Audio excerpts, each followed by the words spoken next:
Hello అండి, welcome to our channel Konaseema Vantillu. ఈరోజు నేను ఒక స్వీట్ చేసి చూపించబోతున్నానండి. అదే పెసరపప్పు పాయసం.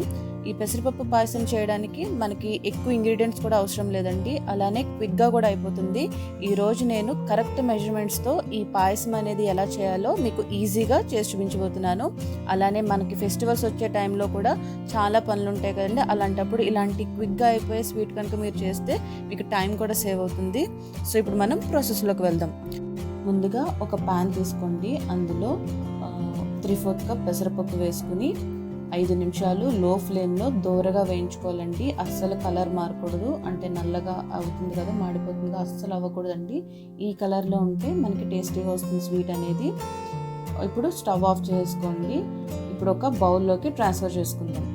నేను ఇక్కడ 3/4 కప్ పెసరపప్పు తీసుకున్నాను కండి, దానికి 2 కప్స్ వాటర్ మనకి ఎగ్జాక్ట్గా సరిపోతుంది. సో 2 కప్స్ వాటర్ యాడ్ చేసుకుందాం.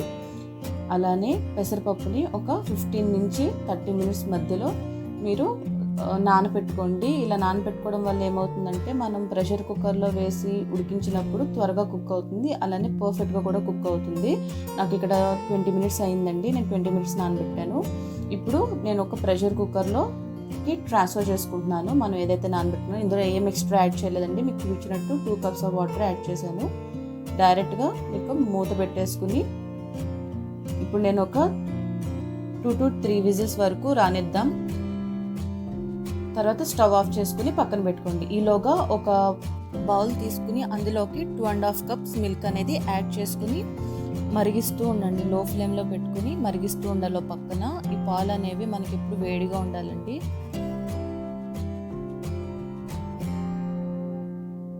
ఇలా మరిగించుకుంటూ పక్కన పెట్టుకుందాం. ఇప్పుడు వేరొక స్టవ్లో మనం బెల్లం పాకం అనేది తయారు చేసుకుందాం. 1 కప్పు బెల్లం తీసుకుంటున్నాను. 3/4 కప్ పెసరపప్పు తీసుకున్నాం కదండి, 1 కప్పు బెల్లం వేస్తే మనకి స్వీట్గా చాలా బాగుంటుంది అనమాట. ఒకవేళ స్వీట్ తక్కువగా తినే వాళ్ళైతే 3/4 కప్ వేసుకోండి, సరిపోతుంది. ఇప్పుడు ఇందులోకి 1/4 కప్ వాటర్ అనేవి యాడ్ చేసుకుని మొత్తం బెల్లం అంతా కరిగేంత వరకు మిక్స్ చేసుకోండి. ఇప్పుడు బెల్లం కరిగింది కదండి, మనకి తీగ పాకం గట్టి పాకం అసలు ఏం అవసరం లేదు, జస్ట్ కరిగితే సరిపోతుంది. మనం ఏదైతే ముందుగా పప్పు అది ఉడకబెట్టుకుని ఉంచుకున్నామో అది ఇందులోకి ట్రాన్స్ఫర్ చేసుకోండి. ఒకవేళ మీ పప్పులో కనుక మూత తీసాక ఇంకా వాటర్ కనుక ఉంటే అవి కూడా ఇందులో యాడ్ చేసేయండి. ఇప్పుడు పప్పు లంప్స్ లేకుండా మొత్తం మిక్స్ అయ్యేటట్టు కలుపుకున్న తర్వాత కొంచెం దగ్గరికి రావాలి. ఒక 2 మినిట్స్ ఇలా కలుపుకుంటూ ఉండండి.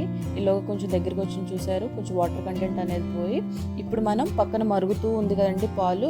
ఈ పాలు అనేవి చాలా వేడిగా ఉండాలన్నమాట. సో లో ఫ్లేమ్లో పెట్టుకుని మన ఫ్లేమ్ని ఇప్పుడు ఆ పాలు కొంచెం కొంచెం యాడ్ చేసుకోండి. మొత్తం ఒకేసారి యాడ్ చేస్తే మీకు కలపడం కష్టం అవుతుంది, అందుకని కొంచెం కొంచెం యాడ్ చేసుకుంటూ లంప్స్ లేకుండా మొత్తం మిక్స్ అయ్యేటట్టు కలుపుకోండి.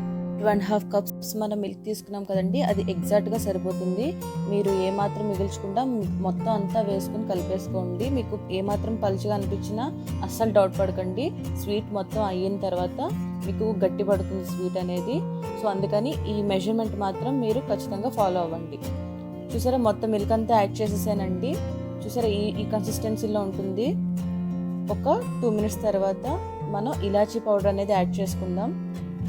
ఇది కూడా మిక్స్ అయ్యేటట్టు కలుపుకున్న తర్వాత లాస్ట్గా మనం జీడిపప్పు కిస్మిస్ అనేది నేతిలో వేయించుకుంటాం కదండి, అవి కూడా యాడ్ చేసేసుకోండి.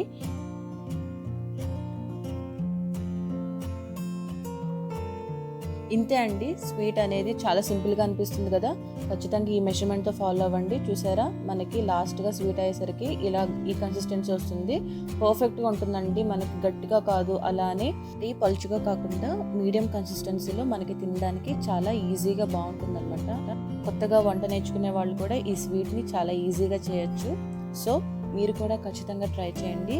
మీకు ఎలా వచ్చిందనేది నాకు కమెంట్ సెక్షన్లో ఖచ్చితంగా షేర్ చేసుకోండి. ఇంతే అండి, మీకు కనుక నా వీడియోస్ నచ్చినట్టయితే please subscribe to my channel. అలానే మీ ఫ్రెండ్స్కి, ఫ్యామిలీ మెంబర్స్కి కూడా షేర్ చేయండి. Thanks for watching.